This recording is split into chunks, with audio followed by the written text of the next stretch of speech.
tibalah kita di acara inti kita, yaitu ceramah agama tabligh akbar Isra Mi'raj Nabi Muhammad SAW yang akan disampaikan langsung oleh guru kita Al-Mukarram Al-Ustaz Aan Muslim SPDI dari Tambun. Kepada beliau Al-Mukarram Al-Ustaz Aan Muslim SPDI waktu dan tempat kami persilakan. Sallallahu Muhammad. Takbir. Takbir. Takbir.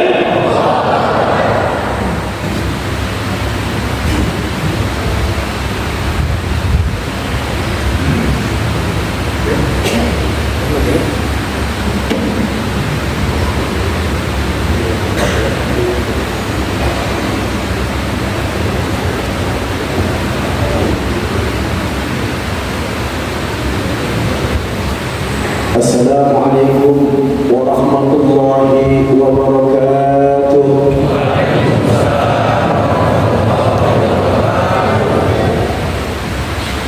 Jalan-jalan ke pinggir kolam,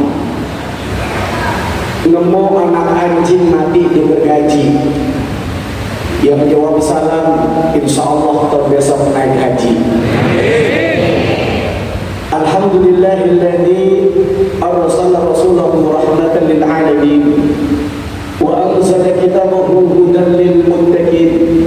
Asyhadu an la ilaha illallahul malikul haqqul mubin wa asyhadu anna muhammadan abduhu wa rasuluhu shadiqul wa'dil amin. Allahumma wa salli wa sallim ala hadzal nabiyil karim wa rasulil alim sayyidina maulana Muhammadin sallallahu alaihi wa alihi wa sahbihi wa sallam kama bihi wa qarra wa sallama tasliman katsira. Amma ba'd. Qala ta'ala fi kitabihil karim, a'udzu billahi minasy syaithanir rajim. Bismillahirrahmanirrahim.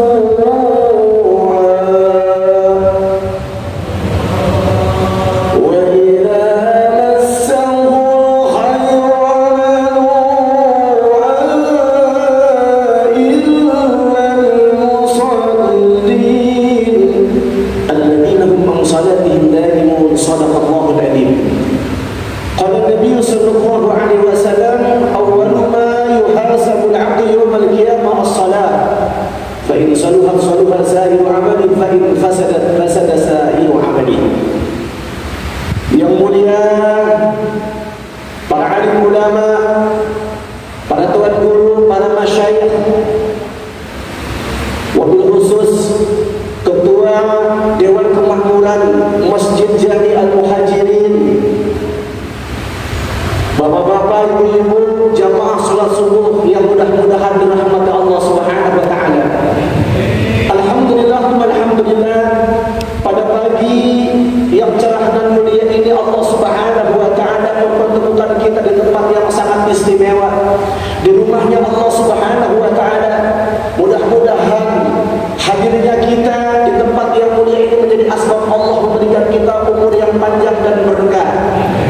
Allah Subhanahu wa taala menghapus segala dosa serta kesalahan kita, dan Allah Subhanahu wa taala insyaallah akan mempermudah segala urusan dan juga cita-cita mulia kita. Amin. Amin ya rabbal alamin. Salawat dan salam kita sejukkan kepada baginda Nabi besar Muhammad sallallahu alaihi wasallam, kepada keluarga, sahabat, tabi'in wa tabi'ah, para pengikut yang senantiasa taat patuh terhadap ajarannya.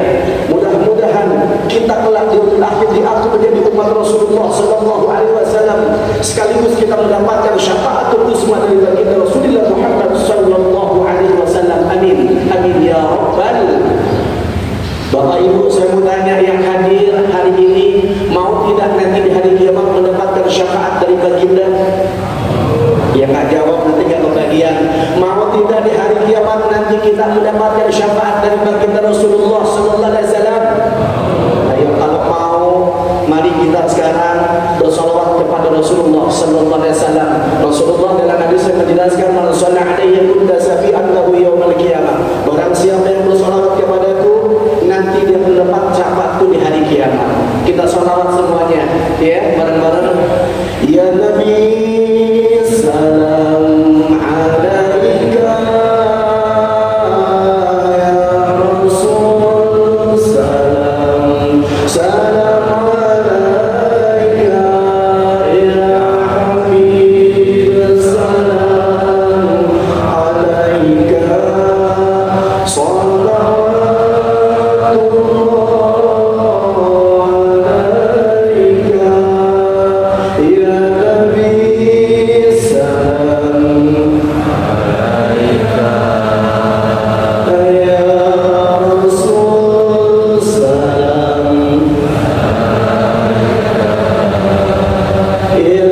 Habib, salam alaika.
bisa dibaca bareng semuanya bareng-bareng.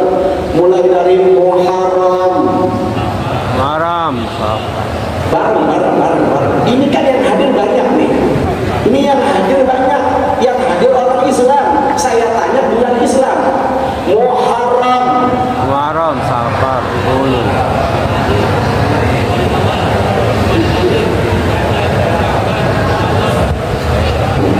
Sebetulnya ini kompak, cuma pakai masker jadi nggak kedengeran. Coba bisa dilihat di jemaah yang di belakang. Silakan tuh. Ini kan membludak semua nonton. Ya, saya nggak tahu yang jawab laki-laki atau perempuan nih. Kaum Adam apa kaum Hawa? Sekarang saya pisahkan dulu coba, biar ketahuan mana yang paling kompak. Coba yang ibu-ibu yang paling belakang, ibu-ibu yang paling belakang, bapak-bapak diam.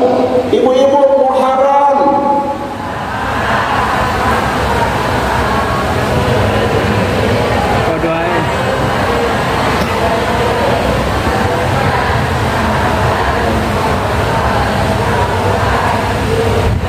Keren, udah 15 ini saya. Masih jauh juga. Gak apa-apa, ibu kalau nggak hafal saya masih memberikan kemakluman karena ibu boro-boro awalnya bulan Islam. Saya ngurus rumah tangga aja udah lebih rasa capeknya. Kita tanya ibu, kalau bapak ngurus rumah tangga nggak bu? Bu, bapak suka nyuci tidak? Tidak, ngurus anak tidak? Nah kita tanya bapak-bapak bu ya. Oke, bapak-bapak jangan berperangan tuh, saya tanya nih. Yang bapak-bapak semuanya bareng. Ayo, Januari.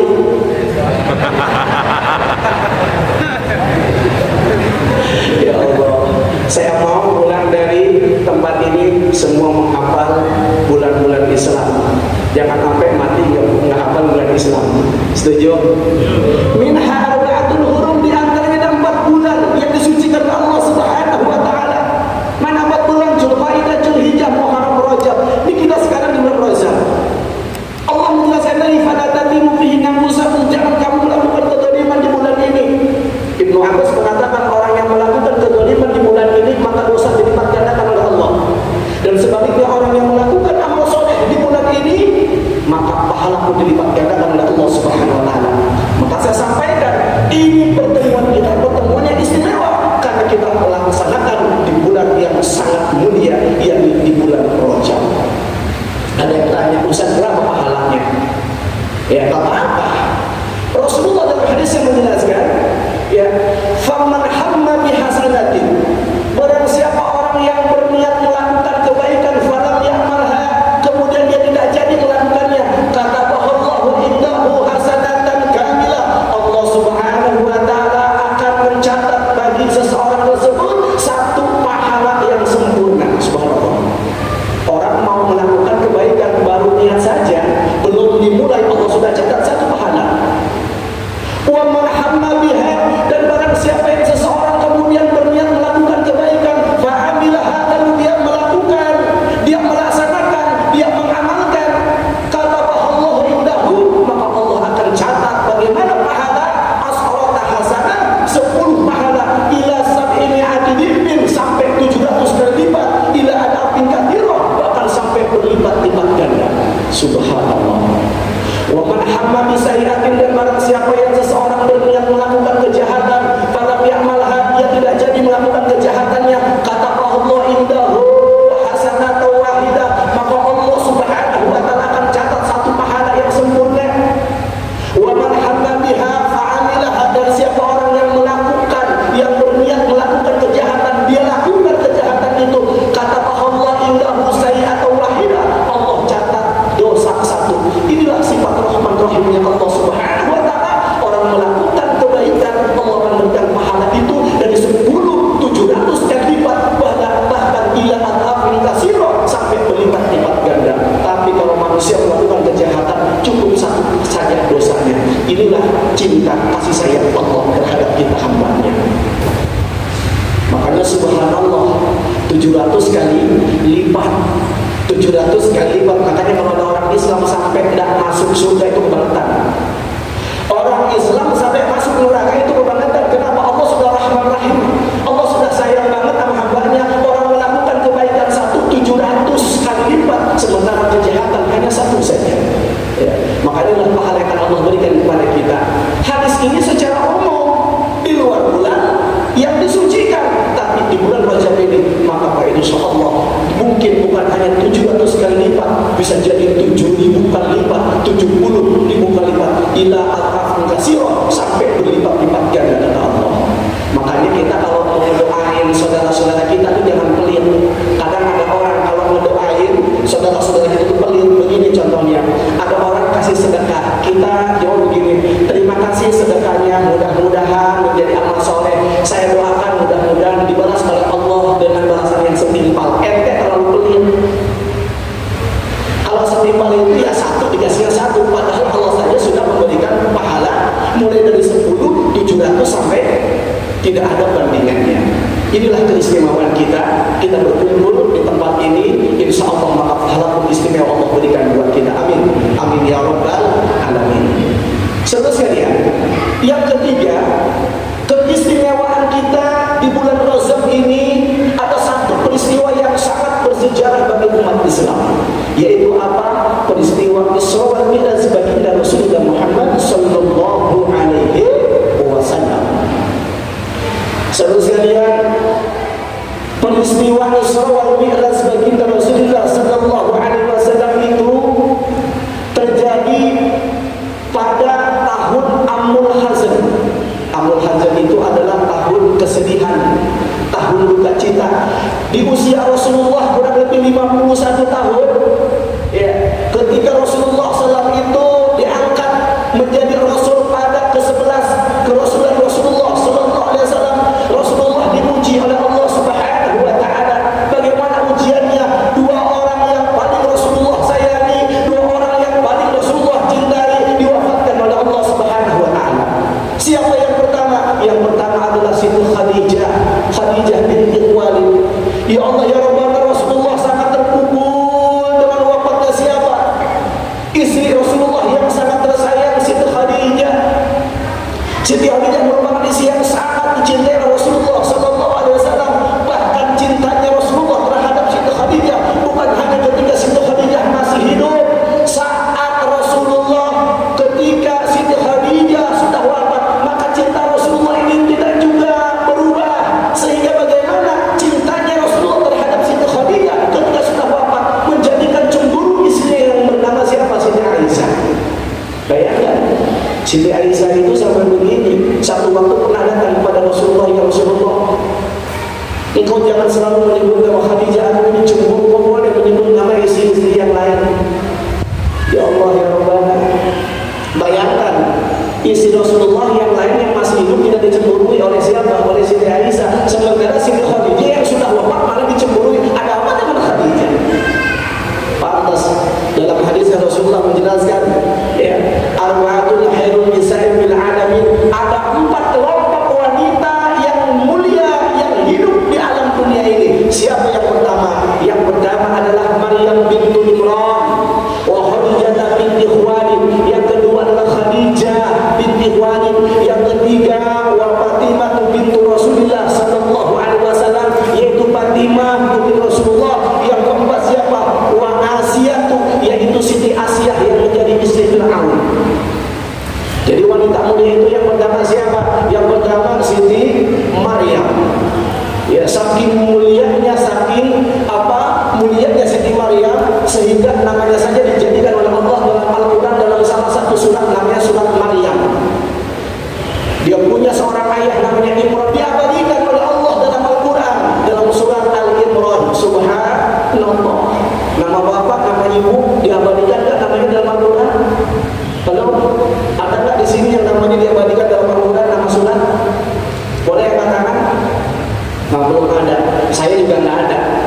Nama saya Aang, tidak ada tuh dalam Al-Quran surat Aang, tidak ada. Tapi saya tidak berkecil hati, saya tidak bersedih hati walaupun nama saya tidak dijadikan salah satu surat dalam Al-Quran, tapi nama saya juga ada dalam Al-Quran. Saya dibaca orang. Andartahum am lam tundirhum la yu'minun. Kata yang belakang, Ustaz, kalau gitu mas saya juga sama, nama saya juga ada dalam Al-Quran. Emang siapa nama ibu? Nama saya Wati, Ustaz. Memang ada tuh, lillahi ma bisa ma'wati wa madharun subhanallah. Jamaah yang mudah-mudahan rahmat Allah Subhanahu wa ta'ala, 4 wanita yang sangat mulia Maka mohon maaf, kadang-kadang para ibu yang sedang mengandung, kalau kemudian sudah diketahui bahwa kandungannya itu seorang wanita, kadang-kadang ibu-ibu banyak baca surat apa? Surat Maryam. Kalau yang dikandungnya itu laki-laki, dibaca surat Yusuf. Tujuannya biar ini yang harus diluruskan, biar gampang adanya. Bukan, kalau ada ibu-ibu yang sedang mengandung anaknya laki-laki, apa?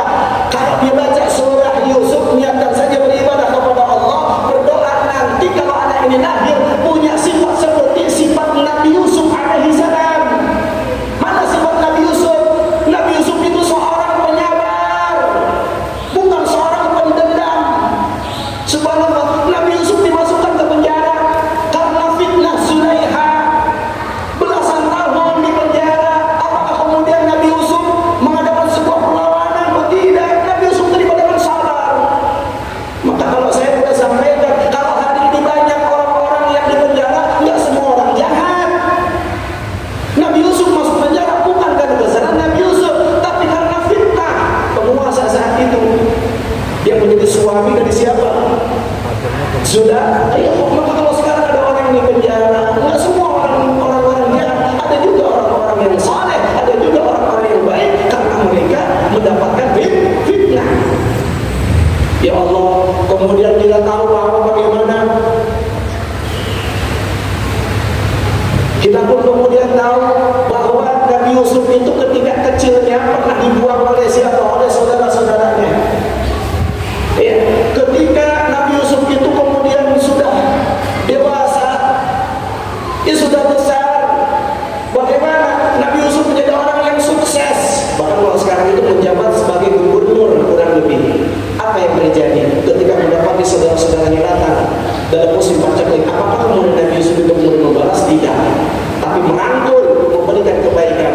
Itulah para ibu kalau punya lagi mengandung anak laki-laki yang dibaca surat Yusuf, biar nanti anaknya kalau laki-laki punya sifat seperti Nabi Yusuf. Bukan wajahnya, kalau wajahnya lihat bapaknya gitu. Ya, kalau pengen kita tahu anak saya ini kayak siapa, ibu jam 11 malam tolong perhatikan baik-baik wajah bapak ibu yang sedang tidur. Nanti anak ibu seperti itu. Iya, gitu ya. Kalau nanti anaknya lahir seperti bapaknya, pas. Yang bahaya itu pas lagi lahir nanti mirip tetangganya. Ini yang bahaya. Jadi bagaimana tadi? Niatnya karena Allah, pengen kalau punya anak soleh, soleha seperti Siti Maryam, seperti Nabi Yusuf yang memiliki akhlak yang sangat luar biasa. Jamaah yang mudah-mudahan rahmat Allah SWT. Tidak lama wafat siapa? Siti Khadijah. Kemudian Rasulullah ditinggal lagi wafat oleh siapa? Oleh paman Rasulullah SAW. Siapa? Abu Talib. Ya Allah, Abu Talib adalah orang yang mendukung dakwah Rasulullah SAW, bahkan yang mengurus Rasulullah ketika Rasulullah itu kemudian ditinggal wafat oleh kakeknya Abdul Muttalib. Ya Allah, ya Rabbana, sekalian cintanya Abu Talib kepada baginda Rasulullah SAW dibuktikan dengan cara apa? Diurus mulai dari kecil sampai dewasanya, sampai Rasulullah berumah tangga. Apa yang menjadi kesedihan Rasulullah? Bukan hanya ditinggal wafat oleh siapa pamannya, tapi ketika pamannya ini wafat, Abu Talib itu dalam keadaan tidak mau beriman kepada Allah Subhanahu wa Ta'ala. Ini yang menjadikan kesedihan Rasulullah Sallallahu Alaihi Wasallam. Jamaah yang mudah-mudahan rahmat Allah Subhanahu wa Ta'ala, sampai ketika najak sakaratul maut, bagaimana Rasulullah itu senantiasa meminta kepada siapa? Abu Talib, wahai paman, coba kau ucapkan 2 kalimat syahadat, niscaya Allah akan mengampuni seluruh dosa-dosa paman. Kata pamannya, tidak wahai Muhammad, biarkan saya dengan keimanan saya. Sampai Rasulullah menangis, meminta agar siapa? Agar pamannya ini mau mengucapkan 2 kalimat syahadat.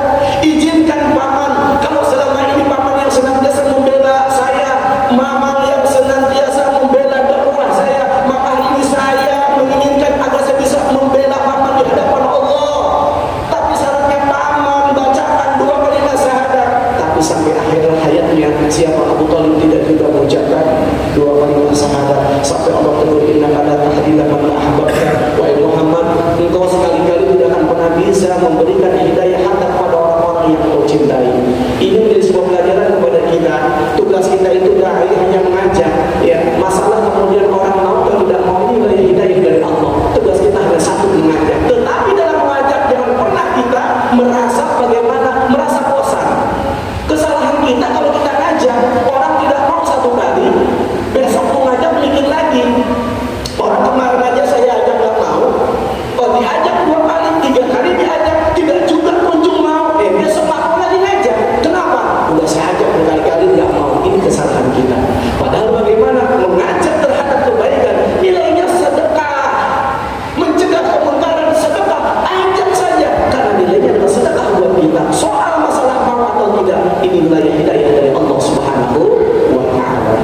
Jamaah yang mudah-mudahan rahmat Allah Subhanahu wa taala. Saat Siti Khadijah dan siapa Abu Thalib ini kemudian wafat, maka orang-orang kafir ini semakin bernafsu mereka untuk bagaimana menyakiti Rasulullah sallallahu alaihi wasallam. Sampai akhirnya Rasulullah saat itu bagaimana melakukan hijrah pertama ke Taif dengan harapan di Taif ini orang-orang Taif bisa menerima keberadaan Rasulullah, menerima dakwah Rasulullah sallallahu alaihi wasallam. Tapi subhanallah, apa yang terjadi? Bapak Ibu, di Taif Rasulullah bukannya diterima, melainkan Rasulullah sallallahu alaihi wasallam itu diusir, dikejar, bahkan dilempar pakai batu sampai Rasulullah berdarah. Di saat Rasulullah merasa kesakitan, perih, darah yang mengucur, yang mengalir karena lemparan batu orang-orang Taif, malaikat penunggu Taif datang kepada baginda menawarkan diri, Muhammad, aku tidak rela engkau disakiti oleh orang-orang Taif ini, oleh kaum Taif. Izinkan aku untuk mengangkat bukit Taif ini, aku akan balikan dan aku akan binasakan orang apa bukit Taif ini. Apa kata Nabi? La arju ayyukhrijallah min aslabi man ya'budullah wa la yusyrik bihi syai'a. Tidak, wahai malaikat, justru aku berharap kepada Allah bagaimana Allah Subhanahu wa taala turunkan dari sulbi, dari keturunan mereka orang-orang kelak nanti akan beribadah kepada Allah, menyembah Allah dan tidak menyebut kepada Allah Subhanahu wa taala. Jamaah yang mudah-mudahan kepada Allah. Setelah itu bagaimana ini kemuliaan Rasulullah, akhlak yang harus kita lakukan. Bagaimana Rasulullah disakiti tidak membalas dengan menyakiti. Ini anak Rasulullah dilempar pakai batu berdarah, tidak juga melempar dengan batu.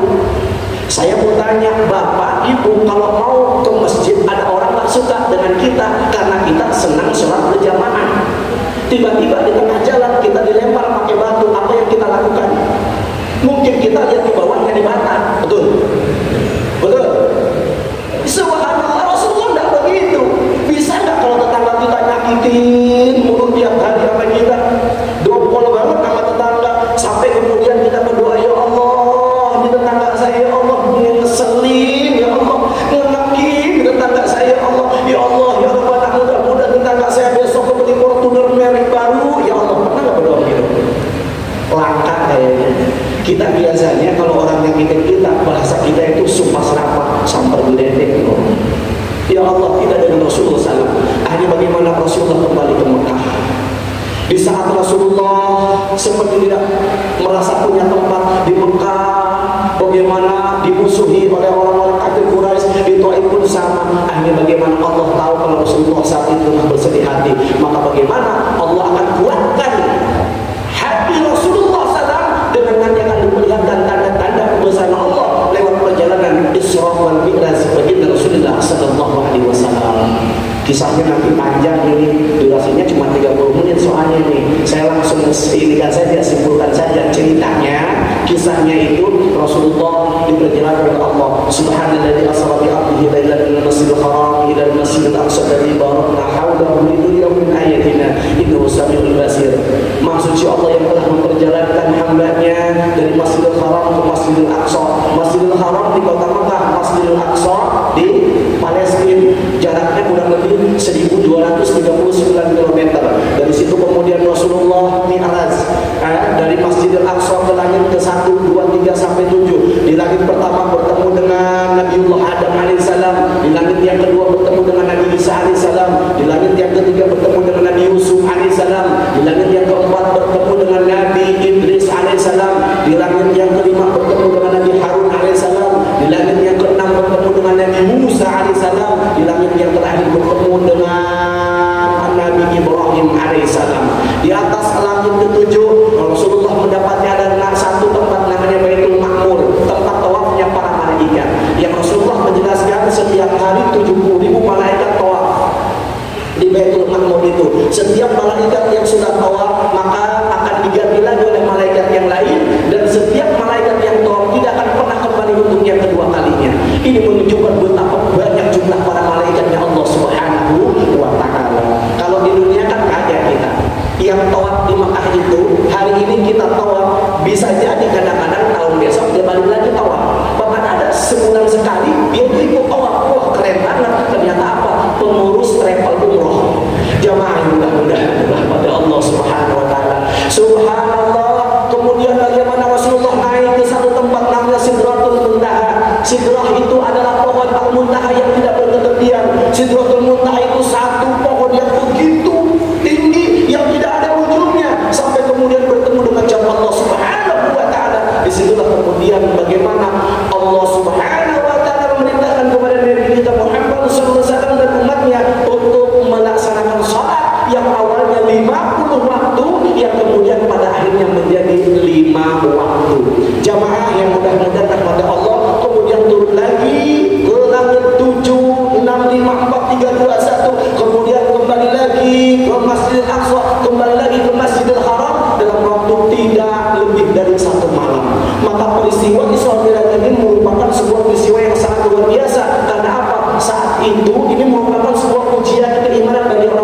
subhanallah tidak sedikit orang Islam yang saat itu kemudian jadi murtad. Karena apa? Tidak aneh, kok bisa Muhammad bisa berangkat ke Masjidil Aqsa, katanya naik sampai lagi ke 7 dalam waktu tidak lebih dari 1 malam. Banyak orang yang masuk Islam jadi murtad lagi. Apalagi peristiwa Isra Mi'raj ini menjadi sebuah peristiwa yang luar biasa bagi orang Quraisy untuk menghantam, menjadi sebuah alasan Muhammad itu sudah gila, Muhammad itu sudah stres katanya. Masa dari Masjidil Haram ke Masjidil Aqsa dia naik lagi 1-7 terus bertemu Allah balik lagi tidak lebih dari 1 malam. Subhanallah. Jamaah pelajaran buat kita. Ada kalanya ketika kita diperintahkan ya dalam agama tidak mesti harus dicerna oleh akal. Saat akal tidak bisa menerima maka terima dengan keimanan. Wa ma utitum minal ilmi illa qalila. Tidaklah sekali-kali Allah memberikan kita akal kecuali hanya sedikit saja. Kita buktikan. Saya bertanya, Bapak Ibu pernah tidak sakit mata? Pernah tidak sakit mata? Yang sakit mata kalau dia merah banyak, dia akan datang ke dokter. Dia bilang, wahai dokter, saya sakit mata. Wahai dokter, baik kata dokter, nanti saya obatin. Disuntik, saya tanya, yang disuntik matanya atau belakangnya? Yang disuntik mata atau pantatnya? Pantatnya disuntik. Kalau hitung-hitungan apa, tidak masuk akal. Kenapa yang sakit mata yang disuntik pantat? Udah, Anda yakin aja sama dokter, gak usah segala nanya. Masa ada yang begini, gak mau dokter, saya gak mau disuntik pantat. Yang mau sakit mata saya, suntik mata saya. Silahkan kalau Anda mau. Agama juga sama demikian. Kalau kita dapat perintah dari Allah yang menurut akal ini kok begini sih, udah gak usah dipikir dengan akal. Akal kita tidak mampu, Allah kasih kita akal sedikit, terima dengan keimanan. Jamaah yang mudah-mudahan yang Allah SWT. Akhirnya bagaimana? Ya turun. Dan saat itulah kemudian Rasulullah meminta kepada siapa? Para sahabat dan juga pengikutnya umat Islam untuk melaksanakan sholat yang 5 waktu. Maka perintah sholat 5 waktu itu ketika Rasulullah itu tahun kedua, ya. Jadi tahun ke-1 menuju tahun kedua di Madinah baru ada perintah sholat yang 5 waktu. Adapun ketika masih di Makkah belum ada perintah wajib sholat yang 5 waktu. Baik, mari kita ambil hikmah dari perjalanan Isra Mi'raj baginda Rasulullah SAW. Apa yang dapat kita ambil dari hikmah peristiwa Isra Mi'raj baginda Rasulullah SAW? Saya mau hari ini kita meningkatkan kualitas ibadah sholat kita. Bagaimana caranya? Satu, masih ada kadang-kadang orang Islam itu yang bagaimana yang dia mengaku muslim tapi kadang-kadang tidak melaksanakan sholat. Inna sholat kanat alal mu'minin kita bermau'udah. Sholat itu merupakan satu amalan ibadah yang sudah ditentukan waktunya. Ada 5 waktu dalam 1 hari 1 malam. Tapi prakteknya kadang-kadang banyak orang-orang yang mengaku Islam tapi sholatnya 1 hari tinggal 3 kali. Ada yang begitu. Masih ada. Johor sholat, asar kagak, maghrib sholat, isya kagak, subuh kagak, 2 waktu ada begitu. Maka ada tipe manusia yang sholatnya 1 hari 5 waktu. Ya, 1 hari 5 waktu, ada yang 1 hari 3 waktu, bahkan ada yang 1 hari cuma 1 waktu doang. Bapak-bapak sholat ke masjid. Kenapa? Waktunya kapan? Maghrib. Kenapa? Nggak enak sama bocah. Anak aja sholat ke maghrib, apa? Ke masjid maghrib. Masa bapaknya kagak sholat? Tuh, 1 waktu sholat bukan karena Allah, tapi nggak enak karena anak. Ada nggak yang begitu? Masih ada, tapi sholat di sini tidak ada. Bahkan ada orang yang sholat itu seminggu cuma sekali doang. Jumatan doang. Ada yang begitu? Ada. Di sini tidak ada, di luar sana masih ada. Bahkan ada orang yang sholatnya 1 tahun cuma 2 kali. Idul Fitri sama Idul Adha. Itu dia bagaimana ngarep dapat kupon kurban.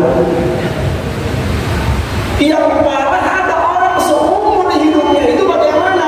Dia sholat ke masjid cuma 1 kali doang. Udah dia 1 kali songong lagi sholat ini depan imam. Mati baru dibawa ke masjid.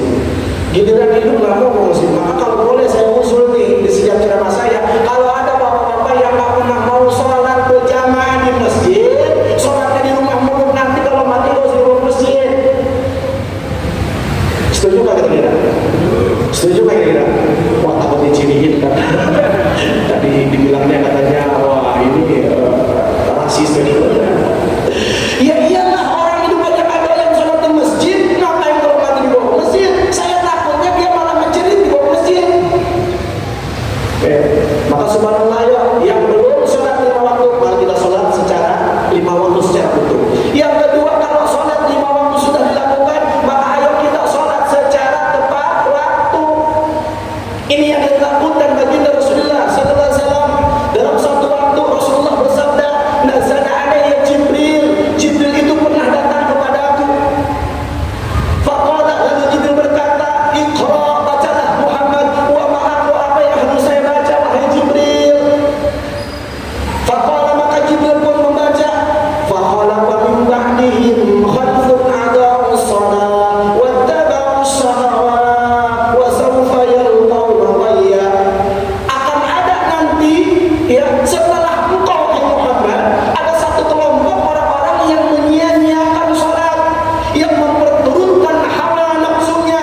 nggak kaya-kaya.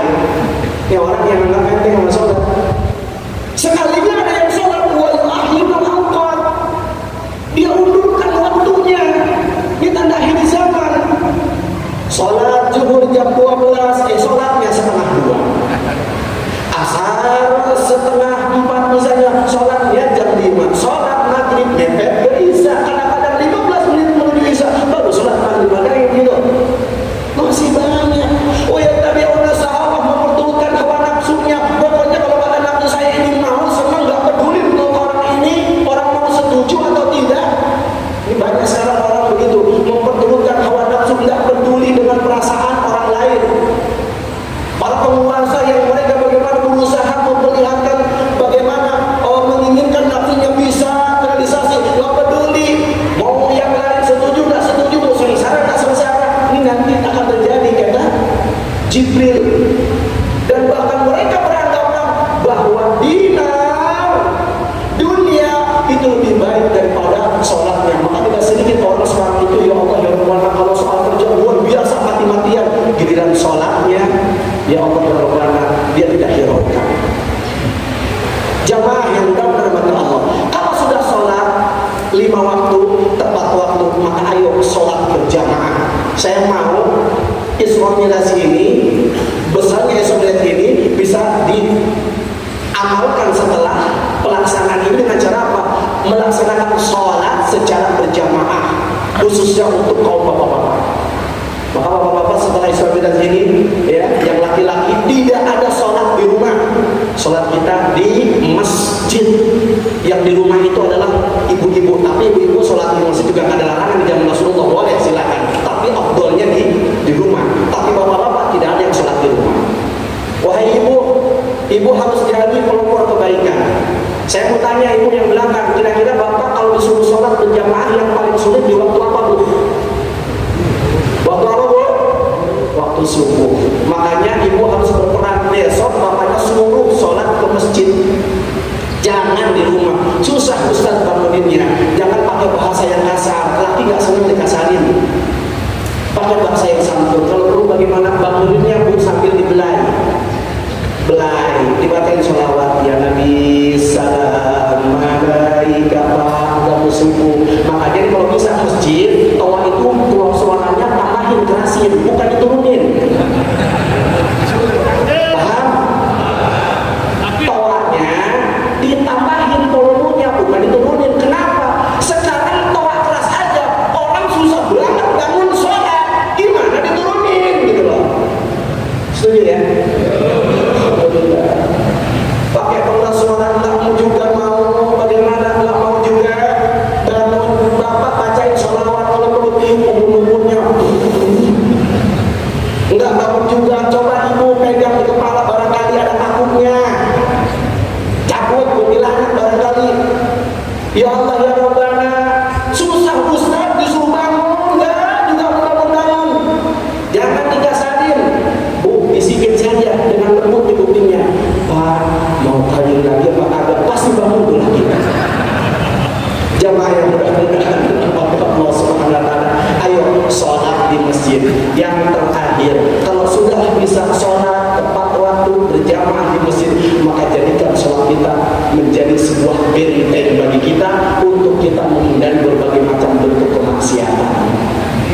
Insya Allah, jangan sampai begini ya, kita sholat tapi maksiat jalan terus. Namanya STMJ, sholat terus maksiat jalan terus ya. Rasulullah menjelaskan ya, malam yang tadi sholat tuh adalah fase memunculkan dalam jadi minallah ila mudah. Barang siapa yang seseorang itu sholatnya tidak bisa mencegah dari perbuatan keji dan munkar, lam yazid minallah, dia tidak pernah mendapatkan apa-apa dari Allah illa mu'da, yang hanya semakin jauh dari Allah Subhanahu wa taala. Maka subhanallah, sholat itu menjadi ukuran dalam orang beribadah dengan ibadah yang lainnya. Kalau sholatnya bagus, sholatnya sempurna, insya Allah ibadah lainnya pun akan bagus. Awwalu ma yuhasabu abdu yaumil qiyamah shalah, fa in saluhat saluha sa'iru amali, fa in fasadat fasada sa'iru amali. Kata Nabi di hari kiamat, yang pertama kali dihisab itu sholat.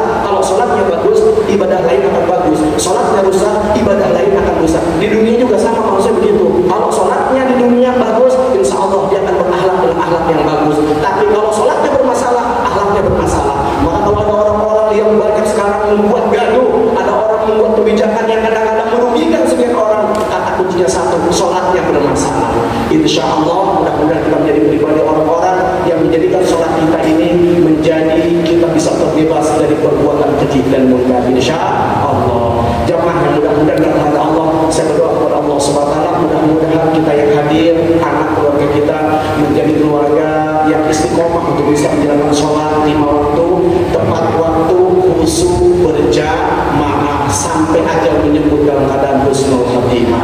Barangkali ini yang dapat sampaikan, mudah-mudahan bermanfaat sesuai dengan durasi waktu sampai jam 6 tepat. Mudah-mudahan apa yang dapat sampaikan bermanfaat. Kesempurnaan yang milik Allah, kesalahan dari saya pribadi.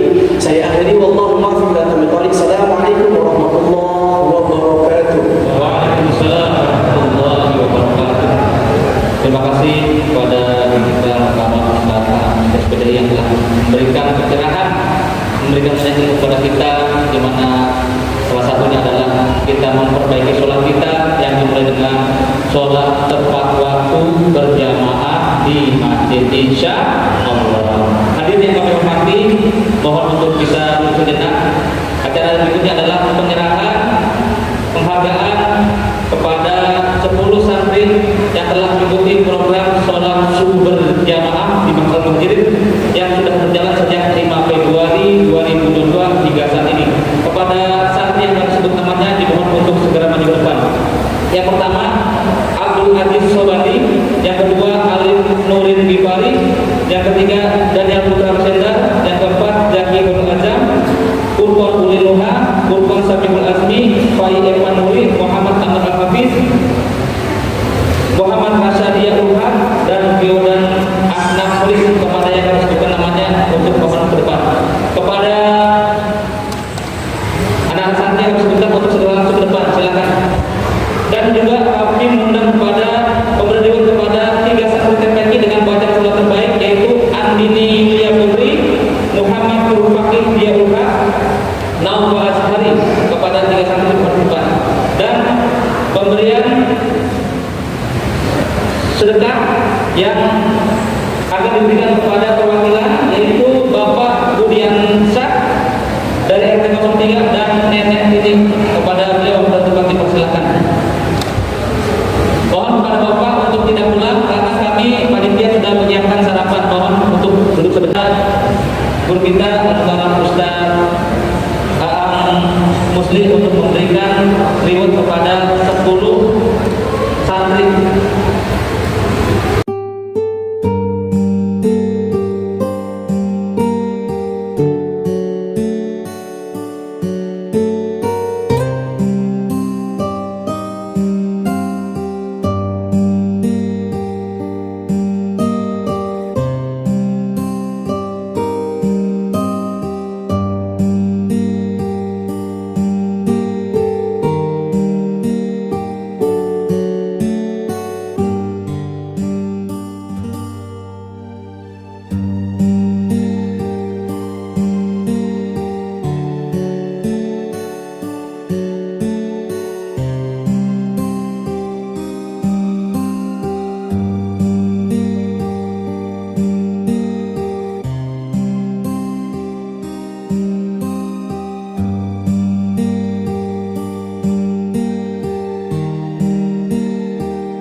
Insya Allah doa kita yang diaminkan, didengar dan diijabah oleh Allah Subhanahu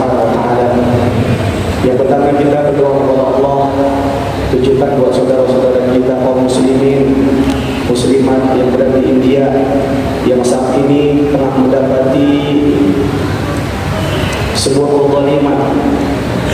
Umat Islam di India saat ini dibantai, bahkan dipenggal kepala-kepalanya oleh Subhanallah.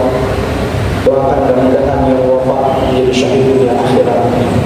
Keluarga yang saat ini tengah dirundung ketakutan, mudah-mudahan semua mendapatkan perlindungan dari Allah Subhanahu wa taala. Doa kita yang kedua, mudah-mudahan Allah jaga keluarga kita dari segala macam mara bahaya terjadi jasmani maupun rohani. Mudah-mudahan Allah jadikan keluarga kita keluarga sakinah mawaddah warahmah. Allah jadikan para suami yang soleh, istri solehah, putra-putri soleh solehah. Mudah-mudahan Allah cukupkan hidup kita dengan rezeki yang halal dan barokah. Mudah-mudahan di sisa umur yang Allah berikan kepada kita, Allah berikan kita kekuatan iman, Islam serta istiqomah untuk senantiasa menjalankan perintah Allah dan menjalankan segala kebenaran Allah. Dan kita minta kepada Allah pada akhir hayat saat Allah wafatkan kita, Allah wafatkan kita dalam keadaan husnul khatimah. Astagfirullahaladzim. Allahumma shalli wa sallim wa barik ala rasulillah ajma'in. Allah ya rabbal alamin. Hamdan syakirin, hamdan alimin, hamdan yuwaffiqu li kafi wa mazidan. Ya rabbana lakal hamdu kama yanbaghi li jalali karim wa 'azimi sultanik. Allahumma shalli ala sayyidina Muhammad wa ala ali sayyidina Muhammad. Allahumma ighfir lana dhunubana wa walidina warhamhum kama rabbayana shaghira. Li jami'il muslimin wal muslimat wal mu'minin wal mu'minat al-ahya'i minhum wal amwat. Allahumma anta rabbi la ilaha illa anta khalaqtani wa ana 'abduka wa ana 'adadika wa bika nasta'in. Allahumma salli wa sallim ala bi ni'matika bi dhanbi faghfir li fa innahu la yaghfiru dhunuba illa anta. Allahumma 'afina fi badanina, Allahumma 'afina fi sam'ina, Allahumma 'afina fi basarina, la ilaha illa anta. Allahumma inna a'udzubika min al-kufri wal faqr wa a'udzubika min adhabil qabr, la ilaha illa anta.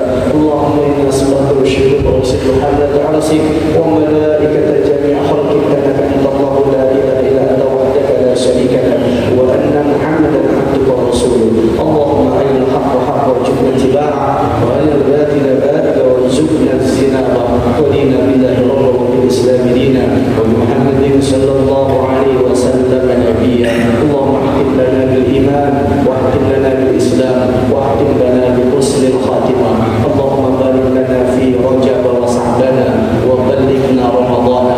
Allahumma barik lana fi Rajab wa Sha'bana wa ballighna Ramadana. Allahumma barik lana fi Rajab wa Sha'bana wa ballighna Ramadana. Rabbana ighfir lana dhunubana kaffir 'anna sayyi'atina wa tawaffana ma'al abrar. Rabbana hab lana min azwajina wa dhurriyyatina qurrata a'yun waj'alna lil muttaqina imama. Rabbana atina fid dunya hasanah wa fil akhirati hasanah wa qina 'adzabannar bi rahmatika ya arhamar rahimin. Subhana rabbil izzati amma yasifun wa salamun 'alal mursalin walhamdulillahi rabbil alamin. Assalamualaikum warahmatullahi wabarakatuh. Waalaikumsalam warahmatullahi wabarakatuh. Alhamdulillah, rangkaian kegiatan gerakan salat subuh berjamaah dan tabligh akbar Islamiyah Nabi Muhammad SAW pada hari ini Senin 28 Februari 2022 alhamdulillah berjalan dengan lancar. Kami mengaturkan terima kasih kepada guru kita Bapak Ustaz Al-Muslim FPI dan segenap seluruh jamaah yang telah hadir pada kegiatan hari ini. Kami segenap pengurus, panitia dan semuanya yang bergabung dalam kegiatan ini, jika ada kesalahan kami mohon maaf dan kami ucapkan terima kasih atas perhatiannya. Kami akhiri. Assalamualaikum warahmatullahi wabarakatuh.